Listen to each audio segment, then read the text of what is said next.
সংসদ নির্বাচন কয়েক ধাপে করার পরিকল্পনা রয়েছে বলেছে অর্থমন্ত্রী আবুল মাল আব্দুল মুহিত।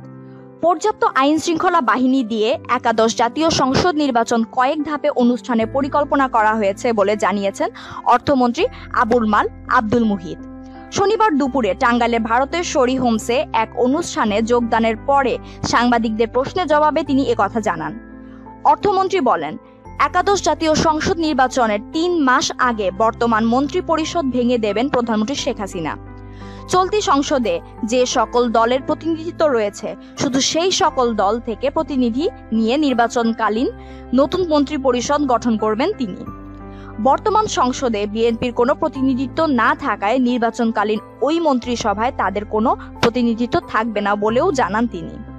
মুহিত বলেন, ছবিসহ ভোটার আইডি কার্ড হওয়ার ফলে এখন আর জালিয়াতি নির্বাচন করা সম্ভব নয়। তবে 2-1 জায়গায় গুন্ডা বাহিনী দিয়ে ভোট কেন্দ্র দখল করার সম্ভাবনা রয়েছে। তিনি বলেন, এজন্য পর্যাপ্ত আইন শৃঙ্খলা রক্ষাকারী বাহিনী দিয়ে সারা দেশে কয়েক ধাপে জাতীয় সংসদ নির্বাচনের আয়োজন করার পরিকল্পনাও করা হয়েছে। এ নিয়ে ইসি কোনো পরিকল্পনা আছে কিনা জানতে চাইলে নির্বাচন কমিশনার মুহাম্মদ রফিকুল ইসলাম বলেন, আমাদের কোনো পরিকল্পনা থাকতেই পারে না, আমাদের পরিকল্পনা সংবিধান। তিনি বলেন, এখন পর্যন্ত সংবিধানে যেটা আছে সেটা হলো একদিনে নির্বাচন করতে হবে, সংবিধান অনুযায়ী আমাদের প্রস্তুতি।